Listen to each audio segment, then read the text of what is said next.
안녕하세요. 콜린의 한국 팟캐스트를 진행하는 콜린 마샬입니다. 이번에는 일본 소설가 하루키 무라카미에 관한 Finding Haruki라는 블로그를 운영하시는 신성현 씨를 모셨습니다. 몇 년 전에 신성현 씨는 무라카미 하루키의 작품과 삶에 관련된 장소들을 찾으려고 일본을 널리 여행하면서 블로그에서 그 여행에 대한 글을 쓰셨고요. 그 다음에 하루키를 찾아가는 여행이라는 책도 출간하셨어요. 청취자 여러분, 인터뷰를 재미있게 들어주시길 바랍니다.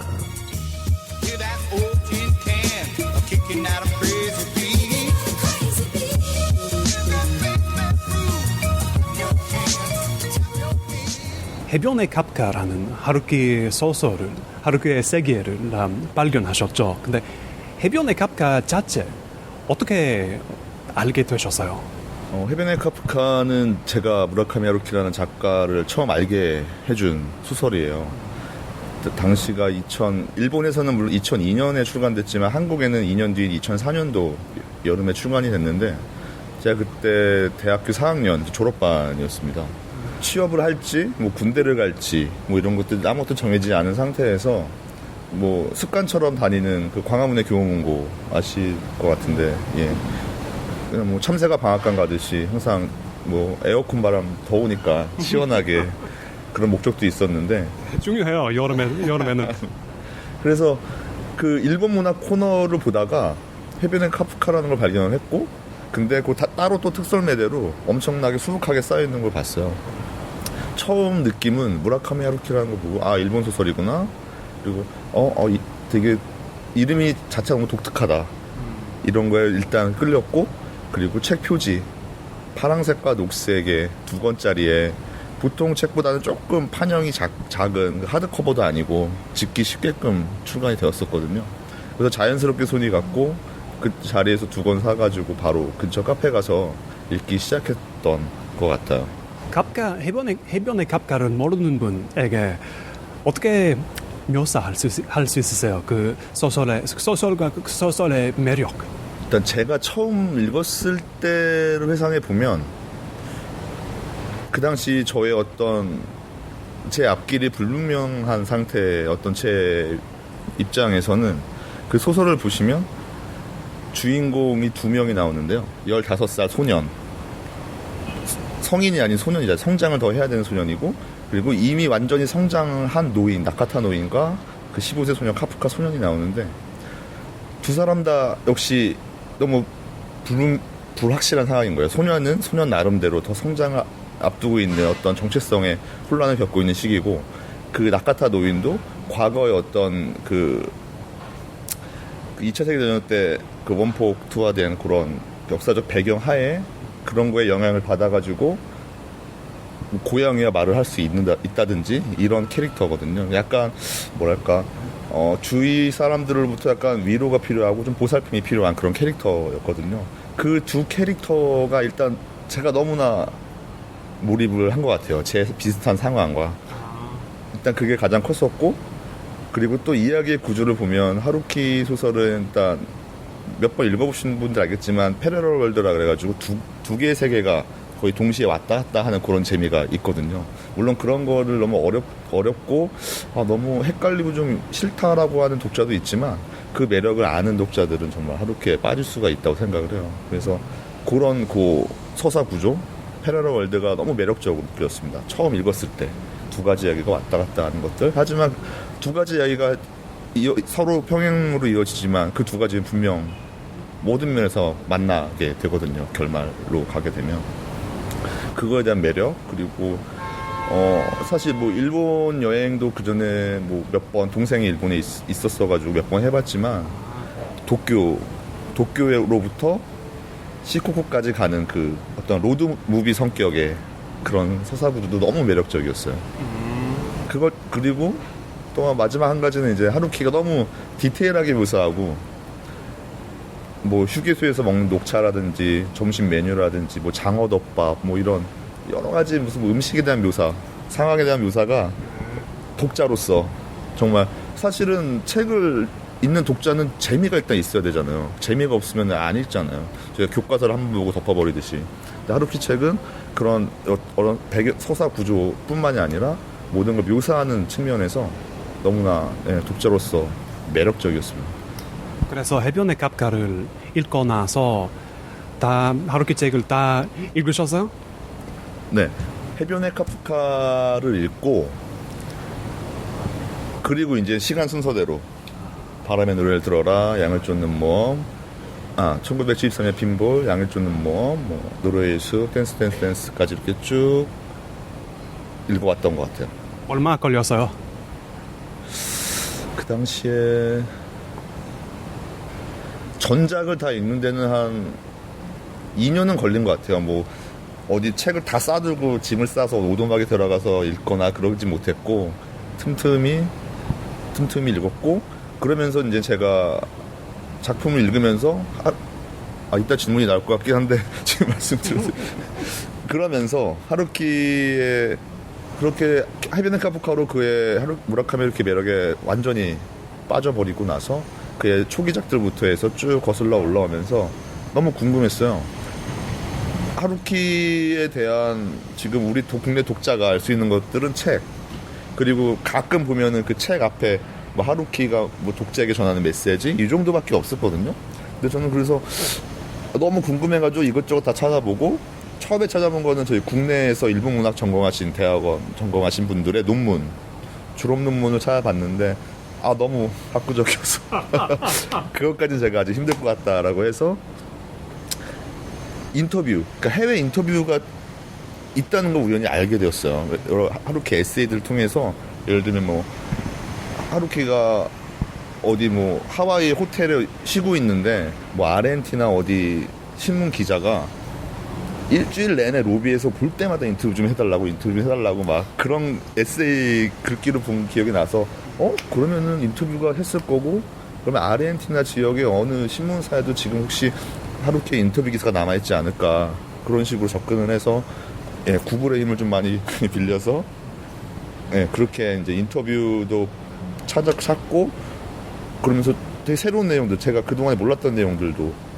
발견을 하고 이걸 저만 보기 좀 아까워서 제 개인 블로그를 통해서 조금씩 하루키 팬들을 보실 수 있도록 공유를 했던 그런 작업까지 이어지게 된 것 같아요. 언제부터 몇 년부터 Finding 하루키라는 블로그를 하고 있었어요? 2004년에 해변의 카프카를 읽고 제가 한 2년 동안 전작 좀 읽었다고 말씀드렸잖아요. 그러면서 2006년부터 시작을 했습니다. 아직도 어떻게 말해요? 아직도 처음 보신 하루키 인터뷰를 발견하고 있었어요?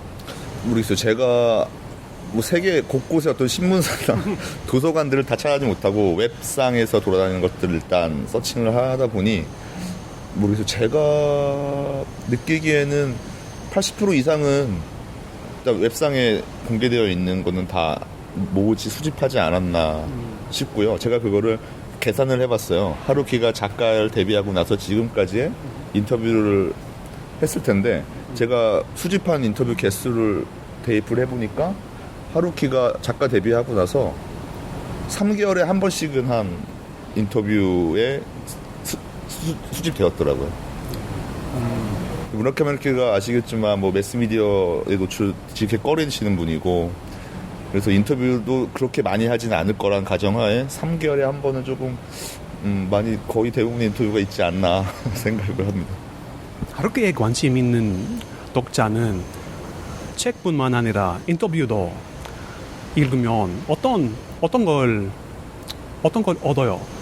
일단 무라카미 하루키 가장 중요한 포인트는 그것 같아요. 무라카미 하루키는 일본 작가이고 일본이란 어떤 정치권에 있는 분들, 그런 행정 쪽에 있는 사람들은 좀 보수적이고 많이 그런 상황이잖아요. 지금 정권 자체가 그렇고.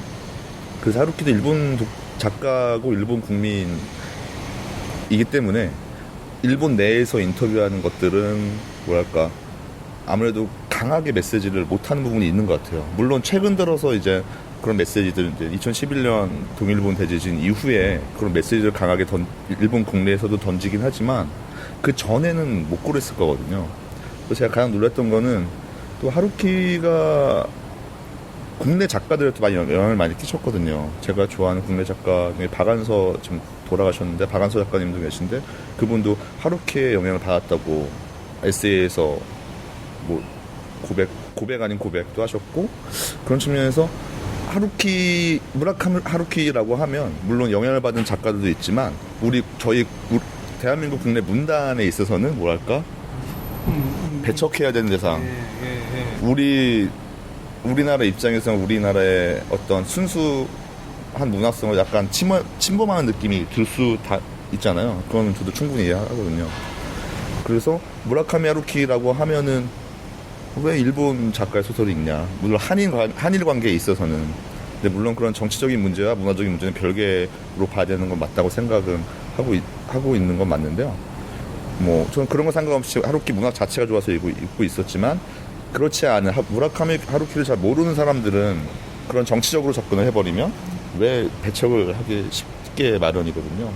그러면서도 저도 하루키 책을 읽고 인터뷰를 보면서 궁금했어요. 물론 정치와 문화는 별개로 가야 되는 게 맞는데 이 무라카미 하루키라는 작가가 혹시 정치적인 생각은 혹시 정말 일본의 어떤 뭐 보수적이라든지 그런 쪽이지 않을까? 뭐 그래도 상관없었겠지만 그런 생각을 해왔는데 뭐 에세이나 소설을 봐도 그런 게 드러나진 않거든요. 근데 제가 1999년도 인터뷰를 봤는데 거기서부터 이미 하루키 옛날부터 이미 일본의 그 옛날에 그 어떤 만행들 그 전쟁을 일으키고 뭐 지금 기사당장 살인에서 나오는 그 난징 대학살에 대한 언급이라든지 그리고 전쟁 시절에 중국이랑 저희 한국 여성들의 어떤 위안부 강제 해가지고 위안부를 운영했다는 것들 그런 것들을 해외 인터뷰에서는 완전 비판을 하고 완벽하게 비판을 하고 있거든요. 제가 그 인터뷰를 발견했을 때 뭐랄까 제가 하루키 팬으로서 인터뷰를 하고 하루키 그 소설을 좋아했던 그 지난간의 그 모든 시간들의 정당성을 보상받는다는 느낌이랄까요? 그 정도까지는 아닐 수 있는데 되게 안심이 됐어요. 팬으로서. 그거는 제가 뭐 책을 읽거나 다른 에세이집 읽었으면 절대 몰랐을 거예요. 해외 인터뷰를 보고서 무라카미 하루키 작가 일본에서는 말을 못했지만 해외 인터뷰를 통해서는 자신의 소견을 계속해서 밝히고 있었다라는 거를 느꼈습니다. 하루키 팬들은 하루키의 책, 하루키의 소설, 하루키의 에세이뿐만 아니라 하루키의 생활에 강한 관심 있죠. 일상생활도. 일상생활. 예. 하루키의 소설 자체가 두 가지 세계가 거의 패러럴월드로 구성되는 소설이 많잖아요. 근데 그의 인생 자체도 그런 것 같아요. 소설을 쓰는 인생, 뭐 그냥 달리기를 한다거나 그런 재즈 음악을 듣는다는 그런 인생 두 가지가 평행으로 간다고 생각을 하는데 저는 물론 소설도 좋고 에세이는 또 좋습니다. 근데 일부 독자들 중에서는 소설은 너무 폭력적이나 어떤 그 성적인 묘사가 강하다는 그런 것 때문에 에세이만 있는 사람도 꽤 있는 걸로 알고 있거든요. 근데 이제 하루키가 힙스터? 근데 그 당시 처음 2000년대 초반 그때 국내 독자들 처음 읽혔을 때 하루키에 등장하는 소설 주인공들이 대부분 그런 어떤 뭐 도시 속에서 뭐 스포츠카 몰고 뭐 락 음악 듣고 재즈 음악 들으면서 뭐 와인 마시면서 이런 것들 묘사가 많이 되거든요. 그런 거에 일단 1차적으로 한국 독자들이나 저도 물론 그랬고 그런 거에 약간 매력을 느꼈던 것 같아요. 국내 소설 사실 국내 소설에 대해서는 제가 뭐 깊게 많이 읽어보진 못했는데 그 당시에 그런 식으로 어떤 일상을 묘사한다거나 그런 소설은 국내에서는 뭐 많지는 않았던 것 같거든요. 그래서 신선한 느낌이 들어서 일단 관심이 가고 읽어보니까 페이지 술술 넘어가면서 읽고. 하루키는 소설, 특별히 소설 중에서 서양 문화를 많이 언급하세요. 한국인인 하루키 팬들은 어떻게 보면 서양 문화에 관심 있는 사람이라고 할 수 있어요? 하루키 팬들이요? 예, 한국인 하루키 팬. 예, 왜냐하면 하루키는 국내 소설가보다 서양 일본 문화보다 서양 문화를 많이 언급하시죠. 네. 일단 하루키가 중고등학교에 성장한 시절이 고베, 일본의 고베라는 항구 도시고, 그 항구로 들어오는 여러 가지 해외 문물들, 그래서 해외 그때 소설, 뭐 레이먼드 챈들러, 레이먼드 카버 같은 그런 탐정 소설들을 읽고 영향을 많이 받은 걸로 잘 알려져 있는데, 그래서 이제 서양에 대한 어떤 경외감까지는 아니더라도 관심을 갖겠죠. 무라카미 하루키도 부모님이 다 국어 교사였어요. 그래서 그거에 대한 반발심으로, 부모님들은 계속 일본 문학을 익히려고 하고 같이 하겠는데, 하루키는 그거에 대한 반발심으로 해서 일본 문학 재미없어, 나는 해외 문학 읽고 해외 음악 들을래, 이런 식으로 해서 영향을 많이 받은 걸로 알고 있거든요. 근데 그런 것들이 예를 들면 뭐 서핑 USA 그 이름 뭐죠? 그 노래? 예. 그 Surfing USA 그 비치 보이즈? 비치 보이스. 예. 비치 보이스라든지 비틀즈 이런 것들이 하루키만 관심 있는 건 아닐 거라고 생각하거든요. 저희 전 세계, 대한민국, 한국도 마찬가지고 중국이나 뭐 다른 유럽에 있는 다른 나라들도 비틀즈 엄청난 영향을 줬었잖아요, 그 당시에. 지금도 물론 마찬가지고. 그렇기 때문에 하루키만 좋아하는 게 아니라 하루키가 소설에 쓰고 언급하는 것들은 그냥 전 세계 사람들이 다 공감을 하고 공유를 하고 아무 꺼리낌 없이 이렇게 받아들여지는 것 같아요. 그래서 어떻게 보면 세계의 문화예요. 그렇죠. 그래서 하루키도 본인도 인터뷰에서 얘기했지만, 나는 세계 시민으로서 약간 그런 인지를 하고서 소설을 쓰고 세계 독자들을 다 감안을 해서 소설을 쓰려고 한다, 뭐 이런 인터뷰도 했던 것 같고요. 그래서 물론 일본 작가이지만 인식은 약간 세계적으로 그런 것들을 좀 많이 고려를 하는 것 같아요. 그렇게 영향을 또 받기도 했었고. 하루키를 읽기 시작하시기 전에도 일본 문화에 관심 가지고 계셨어요? 일본 문학 그런 거? 물론이죠. 그때 제가 정확히 연도는 기억이 안 나는데, 일본 문화가 한국에 본격적으로 개방된 게 그렇게 뭐 오래되지 않았어요. 제가 고등학교 2000년도 전이어서 1990년 그쯤이었을 거예요. 그러니까 그 전에 제가 처음 그렇게 완전 개방되기 전에는 그 불법 비디오 테이프로 해서 예. 영화 같은 거, 그 애니메이션 같은 것들을 뭐 어떻게 구해가지고 학교에서 친구들이랑 점심시간에 틀어보고 막 이랬던 기억이 나거든요. 그래서 제가 제일 먼저 일본 문을 접한 게 이와이 순지 감독의 러브레터라고 아시죠? 예, 역시 이와이 순지 이메일 조사처럼 이와이 순지. 예. 그래서 그때 정식 개봉되기 전이었어가지고 되게 막 그 복사한 테이프로 해가지고 화질도 안 좋고, 근데 그 화면에서 느껴지는 그 영상미, 음악, 배우들의 연기, 또 배우들도 이쁘고 잘생기고 막 이래가지고 그렇게 해서 일본에 대한 좀 관심을 가지기 시작했던 것 같아요. 그러면서 친동생이 일본에 한 5년 정도 있었거든요. 그러면서 왕래도 좀 일본도 왔다 갔다 하면서. 일본 어디서? 일본 도쿄에서. 도쿄. 네, 도쿄 어디서? 도쿄 어디였더라? 네. 예, 한국과 도쿄 좀 왔다 갔다 하셨어요. 네, 동생 때문에 뭐 여름 휴가도 동생을 많이 못 보니까 여름 휴가 1년에 한 번 있는 것도 일본으로 가게 되고, 그러면서 좀 친근하게 느껴졌고요. 처음 일본에 처음 가셨을 때 그 초진장 기억나세요? 도쿄의 초진장. 깔끔했고요. 깔끔했고, 중요해요. 네, 친절했고,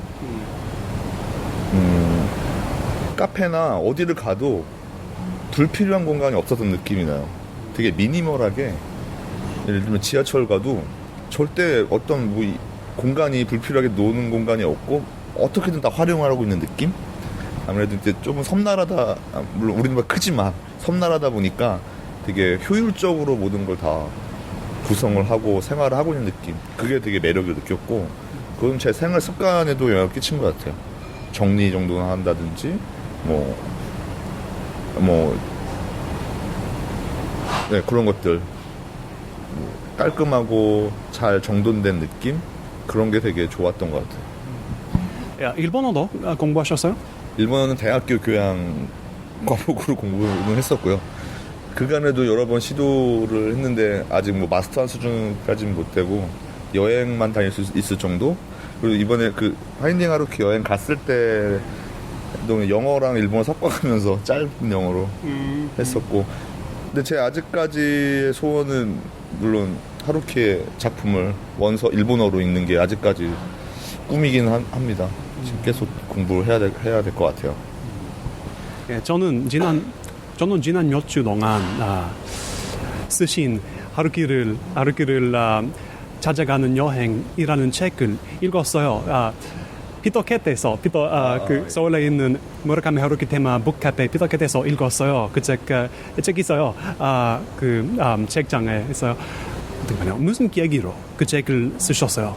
책을 쓴 게 2013년도에 이제 여행을 가게 됐거든요. 근데 그 전에 직장 생활을 한 6년, 7년 정도 했는데 일단 직장 생활에 대한 어떤 피로도가 많이 높았고 이거를 왜 하고 있나라는 그런 생각들, 뭐 직장인들이면 누구나 다 하는 생각이었을 텐데 그런 와중에 요 하루키 여행에 대한 거를 가야겠다고 생각을 했어요. 왜냐면 하루키 팬으로서 하루키 작품을 읽고 뭐 전 세계에 있는 인터뷰들도 읽으면서 가보고 싶은 거예요. 직접 소설의 배경지를 가보고 싶고 하루키가 뭐 자란 마을, 태어난 곳들 너무 가보고 싶은 마음이 너무 커가지고 회사도 더 이상 못 다니겠다라는 생각으로 회사를 그만두고 여행을 가게 됐죠. 근데 이 질문을 몇 번 많이 받았는데 정말 가고 싶었어요. 그러니까 예를 들면 이런 거예요. 제가 대학교를 이제 춘천이라고 있어요. 저희 강원도에 춘천이라는 도시가 있는데 그 당시에 2002년 그 당시에 그 겨울연가라고 그 배용준 저희 한국 배우 배용준이라는 사람이 나와서 크게 히트를 쳐서 그때 일본의 한류 열풍을 불러일으켰거든요. 근데 그 당시에 보면 일본에 있는 젊고 뭐 나이 드신 여성분들이 팬들이 그 춘천이라는 도시까지 찾아오는 거예요. 왜냐면 그 배용준이라는 한국 배우의 그 드라마 속에서의 고등학교 시절에 추억이 어린 무슨 뭐 담벼락에 있는 집, 그 담을 보기 위해서 찾아왔거든요. 몰랐어요? 저도 그거랑 똑같은 거예요. 그 분들과 배용준의 자라난 담벼락을 보러 오신 분들의 마음과 똑같다고 생각해요. 다른 특별한 무슨 목적이 있어 간 것도 아니고 그냥 가보고 싶었을 뿐이고 이왕 간 김에 회사도 이제 그만두고 좀 여유가 있는 김에 한번 계획해서 쫙 한번 돌아보자 라는 생각으로 가게 됐고, 근데 가면서 책으로 낼 수 있을 거라 생각은 못했지만 이런 기획서를 한 장 써가지고 출판사 몇 군데에 메일을 보내놓고 가가지고 다행히 뭐 운이 좋게도 딱 한 곳 지금 이 출판사에서 여행 갔다 오고 나서 연락이 와서 그때부터 이제 원고 정리를 하고 그렇게 해서 정리를 할 수 있게 됐습니다. 그 하루키를 찾아가는 여행 자체 어떻게 계획하기 어려웠어요? 초반에는 매우 어려웠어요. 초반에 제가 이제 일본 JR 패스가 24일권이 제일 긴 텀인데 24일 동안 하고 싶은 거예요, 전국을. 그거를 리스트업을 하려다 보니 일단 제가 생각나는 첫 단계는 모든 소설을 다 이렇게 빠르게 쭉 훑어봤어요. 갈만한 인상 깊은 곳이 어딨나? 1차로 하니까 많이 안 나와요. 그러다가 발견한 사이트가 그 도쿄 쿠레나이단이라는 사이트가 있거든요. 거기 재밌네요. 거기 보면은 일본 사람들이 그런 거 되게 잘하는 것 같아요. 일본에 있는 그런 어떤 모든 작가들, 드라마 속 배경지들을 운영자들이 다 답사를 해서 올려놓은 거예요. 근데 당연히 무라카미 하루키도 있는 거죠. 그 사이트를 많이 참조를 했어요. 서울에 대한 그런 사이트가 있었으면 좋겠어요. 그 여행은 저한테는 재밌는 것 중 하나는 어떻게 말해 시작하셨을 때 오사카부터 시작해서 오사카에서 머물렀을 때 모모다니역 근처에 머물렀었어요. 저도 일본에 처음 갔을 때 모모다니역 근처에 머물렀어요. 게스트 반사이 게스트하우스라는 거. 근데 매력적인 동네죠. 오사카 모모다니 그 근처. 그렇죠. 오사카는 사실 여행으로는 못 가봤고 이번에 파인딩 하루키 여행하면서 사실 오사카 자체에 대해서는 이제 하루키의 어떤 그게 스팟이 없거든요. 그러니까 뭐 저기 니시노미야, 고베 이쪽이 있었기 때문에 그쪽을 돌아다니기 위해서 베이스 캠프로 이제 오사카의 모모다니역을 했었고, 그 동네 기억은 제가 항상 니시노미야나 고베 쪽을 막 답사를 하고서 거기 보면은 도보 여행도 있었거든요. 너무 피곤해가지고 그냥 그 근처에서 자고 싶었지만 그래도 짐이 다 모모다니역에 있었기 때문에 돌아갈 수밖에 없었는데 항상 보면은 편했던 것 같아요. 정말 집으로 가는 듯한 느낌? 제가 몸이 피로해서 그랬는지 모르겠지만 집으로 가는 느낌? 그래서 그 역 앞에 보면은 그 덮밥집도 있고 맥도날드 햄버거집도 있고 항상 그런 식으로 끼니를 해결했고, 그리고 대부분은 이제 그 편의점에서 주먹밥이랑 뭐 녹차 음료 이런 거 사들고 게스트하우스에서 먹었던 그런 기억이 납니다. 제가 좋아하는 것은 오사카에 대한 좋아하는 것은 오사카에서 생각보다 한국말 할 수 있어요. 한국말 길거리에서 들려요. 알바생들은 한국말 할 수 있어요. 대부분은 한국인인 것 같아요. 그래서 저는 일본어를 어느 정도까지 할 수 있지만 한국말로 해요. 도쿄 비교하면 오사카 갈 때 조금 더 편리해요. 좀 더 쉽게 돌아갈 수 있어요. 그 때문에 그 한국말 할 수 있는 것 때문에 일본의 서쪽 간세라고 해요. 일본 간세에서 정말 매력적인 곳에 가셨어요. 그 바람의 노래를 불어라 영화에 나온 제이스바 어디였어요 그거? 제이스바에 대한 거는 뭐랄까 사연이 좀 많아요. 그 쿠레나이단 아까 말씀드린 쿠레나이 사전 조사했을 때 쿠레나이단 사이트에서도 특정을 못 지었거든요. 그 제이스바에 대한 위치를. 근데 특정을 그래도 가장 유력한 후보지로 고베 시내가 아니라 그 아시아 지역에서 특정을 했는데 그 건물이 지금은 없어요. 그래서 제 입장에서는 가보고 싶지만 그거보다는 검색을 하다 보니까 그 말씀하신 바람의 노래를 들어라 하루키 중학교 후배거든요. 그 감독이 오모리가츠키 감독이라 사람이 찍은 영화에 배경지 제이스바로 나온 바가 있는 거예요. 이름 뭐였어요? 하프타임. 하프타임이고. 갖고 싶어요. 아직 있어요? 아직 있죠. 하프타임인데 그 고베 산노미야역 북쪽 출구에서 한 걸어서 한 5분 정도 여기랑 되게 가까이 위치해 있어. 2층에 있는 건데. 그래서 저에게는 제이스바는 하프타임인 거고, 실제로 영화를 찍을 때도 하프타임이랑 간판을 내리고 제이스바랑 간판으로 달고 영화를 찍었고, 그게 또 되게 재밌는 건 제이스바가 영업을 시작한 게 1987년이고요. 그리고 하루키가 데뷔 소설을 쓴 게 1989년. 그리고 영화를 찍은 게 그 다음에. 그러니까 모든 게 영화를 위해서 그 하프타임이 영업을 시작했던 느낌, 좀 조금 운명적인 느낌 그런 게 좀 느껴졌어요. 간판에 신스 1987 이렇게 써 있거든요. 그리고 제가 13년도에 여행 갔을 때는 책에도 나오지만 그 할머님께서 살아 계셨는데 할머니랑 그 주인 아저씨 두 부부가 운영을 하시는 건데 그리고 나서 14년도에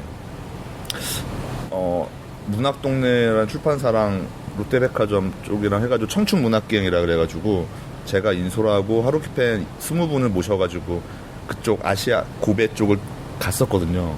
근데 그때 제가 처음 갔을 때는 할머니께 이 여행이 혹시나 책으로 나오게 되면은 이 하프타임도 소개를 해드릴게요. 그러면은 뭐 손님들도 많이 올 거예요. 이런 식으로 하고 왔는데 그 1년 새 할머니가 돌아가신 거예요. 그래서 약간 하프타임 생각하면 조금 할머니한테 책을 좀 미리 못 보여드리는 게 조금 아쉬운 마음 그런 것들이 좀 남아있어. 또 애틋한 감정이 지금도 있어요. 그래서 저는 고베 여행을 갔다 오고 한 2번 정도 더 갔다 왔는데 갈 때마다 하프타임은 꼭 가서 보드카 토닉 한 잔은 꼭 하는 편입니다. 영화를 보셨어요? 그 바람의 노래를 들어라 영화 보셨어요? 보려고 했는데 구하기가 쉽지 않더라고요. 그래서 클립 영상으로만 봤어요. 전체 영화는 못 보고. 상실의 시대 그 영화, 그 노르웨이 습 그 영화 보셨어요? 네, 그 장소를 많이 보셨어요. 근데 그 영화 자체 그 영화에 대해서 어떻게 생각하셨어요?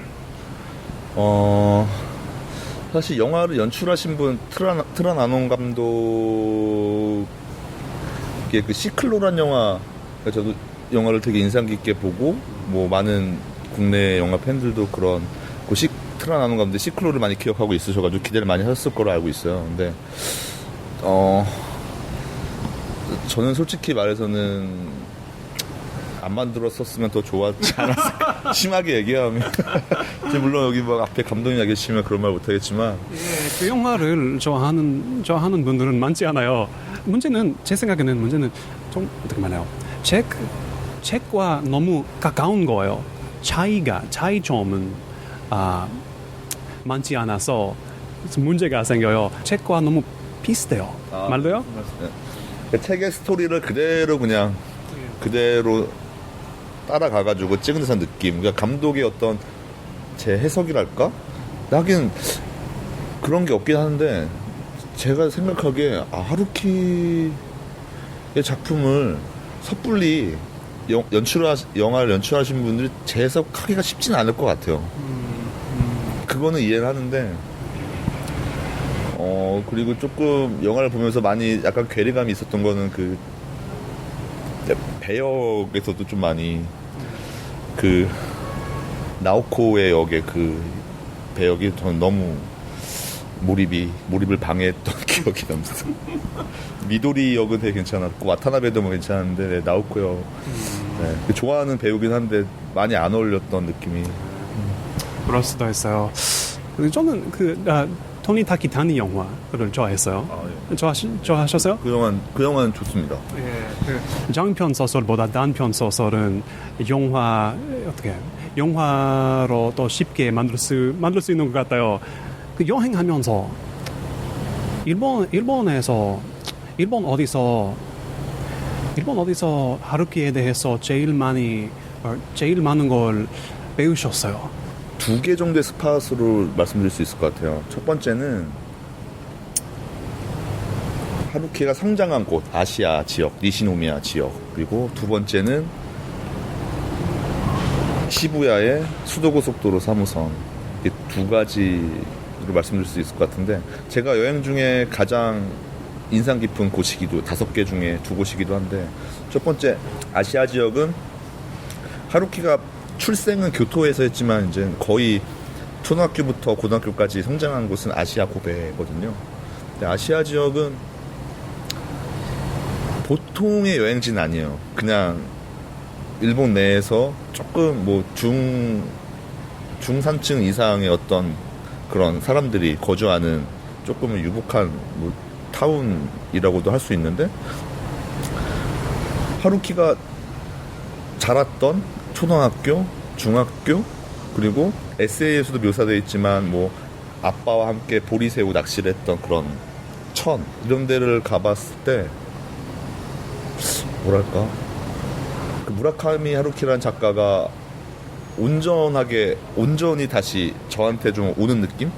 그러니까 저는 그 전까지는 하루키에 대한 소설로만 무라카미 하루키 작가를 느낌을 가지고 있었는데 그런 출생지 그런 자라난 배경을 가보니까 느낌이 또 많이 달랐어요. 그리고 도쿄 같은 곳은 수도고속도로 3호선은 이제 1Q84 대부분 독자들이 많이 알고 있는 1Q84에서 시작점 아오마메가 권총을 딱 차고 비상계단을 내려오는 되게 인상적인 1Q84의 세계로 들어가는 장면인데 글쎄요 딱 봤을 때 정말 그냥 제가 지금 서 있는 여행을 하고 있는 사람의 그 장면에서 1Q84의 소설의 장면으로 그대로 페이드인 페이드아웃 된 느낌이 그 기분 아직도 잊지 못하는 것 같아요 정말. 그리고 심지어 그 비상계단이 물론 고속도로에는 비상계단이 많이 있잖아요.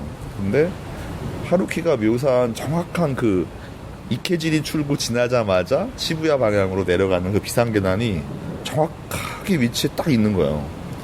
그걸 봤을 때 하루키에 대해서도 이분이 실제로 소설 속에서 실제로 답사한 것들을 묘사를 하려고 한다라는 걸 느꼈어요. 물론 해변의 카프카나 일부 인터뷰를 보면은 나는 답사를 안 하고 소설 썼다고도 하지만 1Q84의 그 장면만은 저는 확실하게 하루키가 직접 제가 걸었던 그 길을 그대로 걸어서 그 1Q84의 첫 장면을 떠올렸다고 저는 확신을 하게 되었어요. 지금 하루키를 찾아가는 여행을 한 후에 하루키 소설을 읽으면 그 실제로 보신 장소 그것들을 상상해요. 머릿속에 보세요. 읽으면서. 그렇죠. 근데 여행을 갔다 오고 나서 자리에 앉아가지고 어떤 한 작품을 읽어봐야겠다라고 해서 읽어보진 못했고 예를 들면 지금 인터뷰하는 것처럼 뭐 다른 데 인터뷰를 몇 군데 하면서 이 장면이 어떻게 묘사됐더라 다시 한번 기억을 되새기기 위해서 예를 들면 1Q84의 특정 장면을 골라본다든지 초기 작품을 본다든지 하면은 그 장면이 떠오르죠. 예를 들면 초기작의 바람의 노래를 들어라에서 그런 항구 그 아시아 해변가 그런 소설을 읽으면 이 장면을 보고 하루키가 이런 글귀를 썼고 문장을 묘사를 했구나 라는 생각이 들면서 하루키 팬분들은 정말로 그 초기작을 좋아하시는 분들은 정말 아시아 해안선이라든지 니시노미야 고베 이쪽을 꼭 정말 가보시라는 걸 추천을 해드리고 싶어요. 정말 다르게 다가오거든요. 다시 하루키를 잘 모르신 분들에게 어느 하루키 소설 책, 에세이책 어느 하루키 책을 추천할 수 있어요? 일단 하루키의 가장 대표적인 소설은 노르웨이 숲인데 저는 노르웨이 숲보다는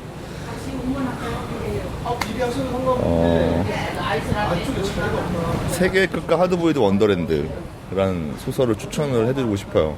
이 소설은 하루키의 패러럴 월드가 시작된 소설이거든요. 처음으로 물론 그 중편으로 시작된 소설이지만 두 가지 세계가 정말 지금 읽어도 그게 1980년대에 쓰여진 소설임에도 지금 읽어도 전혀 위화감이 없는 소설이거든요. 그래서 하루키 팬들이 하루키의 최고의 작품을 꼽으면 요 세계 끝과 하드보일드 원더랜드를 꼽는 분들이 많이 있어요. 그래서 저에게는 물론 최고작은 해변의 카프카지만 하루키에 대한 뭐 편견이 있으시다거나 뭐 그런 분들에게 하루키를 좀 내가 한번 읽어볼까 싶으신 분들은 세계의 끝과 하드보일드 원더랜드를 한번 읽어보시라. 읽으실 때 무라카미 하루키라는 작가가 쓴 책이라는 생각을 좀 안 하고 소설의 내용 자체, 스토리 자체, 구성 자체를 좀 음미하면서 읽으시면 충분히 하루키 월드에 들어오실 수 있을 거라고 생각합니다. 혹시 하루키 책들 중에 재미없는 책 있다고 생각하시는지 궁금해요. 물론 있죠. 제가 하루키 책을 읽으면서 뭐랄까 좀 많이 좀 하루키가 좀 정체됐다거나 뭐 이런 느낌을 가졌던 게 국경의 남쪽 태양의 서쪽이란 좋아하지 않았어요? 하루키 작품 중에는 조금 매력이 좀 떨어지는 느낌이 좀 들었어요. 뭐 때문에요? 그때는 이랬던 것 같아요. 딱 초소를 읽었을 때 그 소설 보면은 옛날 어렸을 때 학창 시절의 어떤 내 첫사랑 얘기부터 시작해가지고 지금 다 성장한 주인공은 뭐 어떤 불륜이란 형식의 어떤 연애를 좀 하고 있는 그런 그런 내용이 좀 주 스토리란이어서 또 이런 류의 스토리인가? 라는 처음 읽었을 때 그런 실망을 했던 기억이 있어요. 솔직히 그 소설은 그렇게 한 번밖에 읽지 못했는데 다시 읽어봐야겠다는 생각이 들었어요 지금. 저는 좋아해요. 그 책은 예, 그래 그 때문에 놀라웠어. 그 국경의 남쪽 태양의 서쪽 얘기를 좀 더 드리면 인터뷰 번역하면서 알게 된 내용인데 그 책이 독일에서 번역을 됐을 때는 제목이 되게 선정적인 제목으로 번역이 됐다고 하더라고요. 확실히 그 소설에서 조금 그런 성적인 묘사들이 많이 나오는 건 맞는데 그런 것들이 부각돼서 예를 들면 뭐 에로스 작가라든지 로맨스를 쓰는 작가가 아닌데 그런 쪽으로 비춰진 그 소설 때문에 적어도 독일 지금은 아니겠죠. 그 당시 최초 번역했을 때 읽었던 독자들의 인식 속에는 무라카미 하루키나 일본 작가는 이런 성애 소설을 쓰는 작가로 인식되어 있을 것 같기도 해요. 그래서 조금 좀 안타까운 작품 정도라고 생각해 주시면 될 것 같아요. 이해해요. 하루키를 찾아가는 여행에서 그 사진들의 그 영어 번역편 노르웨이 상실의 시대의 영어 번역편이 많이 나와요. 영어로도 하루키 작품을 읽으세요? 노래숲이 위일이랍니다. 그 책은 제가 여행 갔을 때 뭔가 시그니처 심볼이라고 할까요? 제 여행에 어떤 심볼이 좀 있었으면 좋겠다고 생각을 해서 그 책을 별도로 딱 구입해가지고 갔던 거예요. 뭐 특별한 이유가 있는 건 아니고 그 여성의 그게 딱 인상적으로 표지에 있어가지고 그래서 들고 갔던. 저는 그 책을 읽었어요 처음에. 그래서 읽었을 때 별다른 영어로 읽으면 이렇게 다른 느낌이구나. 특별하게 그렇게 느낌을 받았던 거는 없는 것 같아요. 제 영어가 짧아가지고 그런 걸 수도 있고요. 하루키의 한국인인 팬들이 이런 걸 알지도 모르겠지만 영어로 그 하루키의 에세이집들은 영어로 거의 번역되지 않아요. 근데 한국어로 거의 다 번역돼요. 에세이집들은 하루키의 소설과 하루키의 에세이 사이에 큰 차이를 보세요? 일단 단적인 예로 에세이는 너무 깔깔거리면서 읽지만 소설은 도저히 못 읽겠다라고 하는 제 주변 사람들 많이 있거든요. 일단 그것만 봤을 때 에세이랑 소설은 확실히 다르다라는 걸 알 수 있을 것 같아요. 그러니까 에세이는 하루키가 얼마나 유쾌한 사람이고 어떨 때면 엉뚱하고 되게 유머러스한 사람인지 알 수가 있는데 소설은 그렇지가 않잖아요. 근데 이 부분을 알 수 있는 게 또 뭐냐면 하루키는 소설을 쓸 때 본인 스스로도 지하 계단, 동굴로 내려간다고 얘기를 하거든요. 그 행위 자체는 하루키도 스스로 얘기할 때 되게 위험한 작업이라고 얘기를 해요. 그만큼 소설을 쓸 때는 정말 자신의 어떤 정신적으로도 계속 딥하게 계속 내려가서 소설을 쓰는 분인 것 같아요. 그러니까 소설을 쓰는 시간에는 오로지 그 소설이란 그 세계에 집중을 하다 보니 반대급부로 일상생활에서 어떤 달리기를 하고 수영을 하고 마라톤을 하는 행동이 따라와야지만 그 소설 작업을 할 수 있는 하루키 자체 어떤 하루키란 사람의 구조가 그렇게 딱 반으로 나눠져 있는 것 같아요. 그러다 보니 일상생활은 좀 더 소설에서의 어떤 어둡거나 뭐 이런 것들이 일상생활까지 그대로 옮겨온다면 예, 생활을 못하지 않을까요? 하루키란 사람도. 그렇기 때문에 에세이에서 드러나는 어떤 재미있는 유쾌하고 엉뚱한 그런 것들이 오히려 일부러라도 그렇게 일상생활을 그렇게 좀 하려고 하는 그런 게 좀 있는 것 같아요. 하루키는 세계에서 세계적인 인기가 있긴 있지만 왜 특별히 한국에서 인기가 있어요? 그런 어떤 특별한 이유가 있다고 생각하세요? 처음 딱 드는 생각은 하루키 무라카미 하루키라는 작가가 일본 작가이지만 일본 사람이지만 소설 자체는 약간 세계 시민적인 자기의 스스로의 느낌을 가지고 팝 음악이나 뭐 헐리우드 영화, 뭐 미국 작가들 이런 것들이 소설을 해서 재료로 많이 쓰고 그런 거에 영향을 받았기 때문에 일단 우리 한국 독자들도 크게 뭐 꺼리낌 없이 수용을 할 수 있었다고 생각을 하고요. 제가 한국 작가들, 한국 문단에 대해서 뭐 크게 관심도 크게 가진 적도 없고 잘 알진 못하지만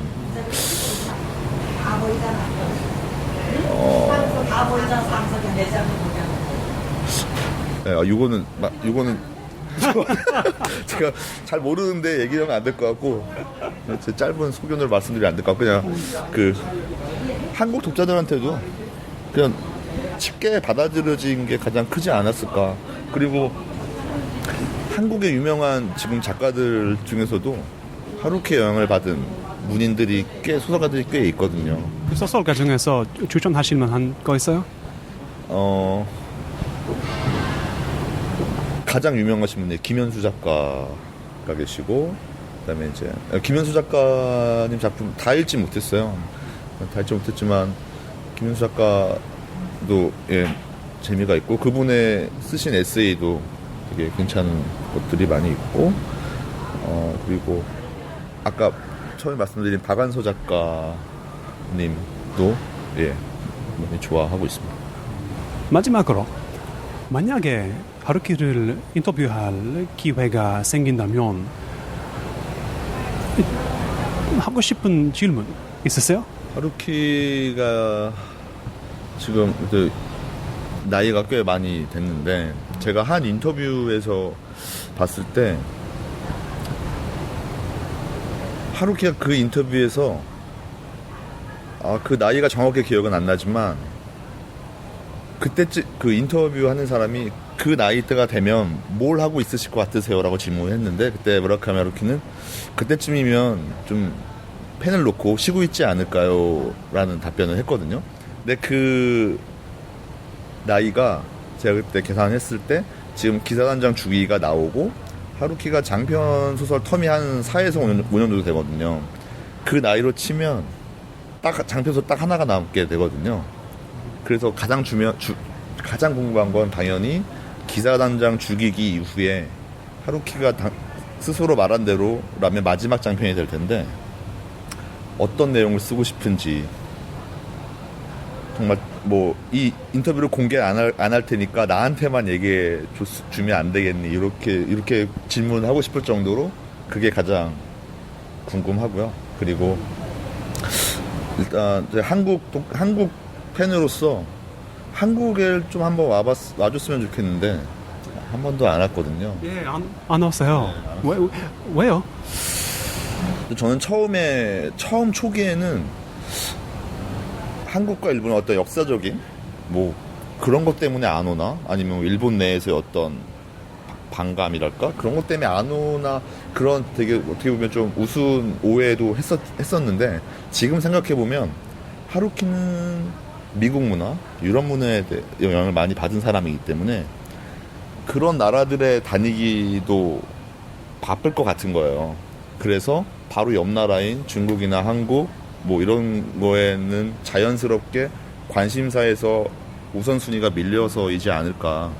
근데 이제 지금이면 뭐 본인이 가고 싶은 곳 많이 가봤을 테니 이제는 예, 한국에도 좀 방문을 해줘서 한국 팬들한테 좀 기쁨을 좀 줬으면 하는 바람이 있습니다. 혹시 한국에도 어떤 하루키다운 장소가 있어요? EQ84에서의 수도고속도로 3호선에 대해 인상 깊다고 말씀드렸는데 그 소설을 읽고 나서 저도 드라이브 하는 걸 되게 좋아하거든요. 그러다가 저희 그 서울에 그 내부순환로라고 있어요. 내부순환로가 그 높은 지대 고가도로로 쭉 서울 북쪽을 이렇게 동서로 관통하는 도로인데 그 도로에 갈 때마다 아오마메를 목격하게 됩니다. 그 도로를 갈 때마다 EQ84의 소설이 계속 떠오르고 야나체크 심포니에타를 들어야 될 것만 같고 달이 혹시 2개 아닌가 이렇게 살펴보게 되고 밤에 갈 때는 지금 가고 싶어요. 그럼 대화를 나눠주셔서 감사합니다. 감사합니다.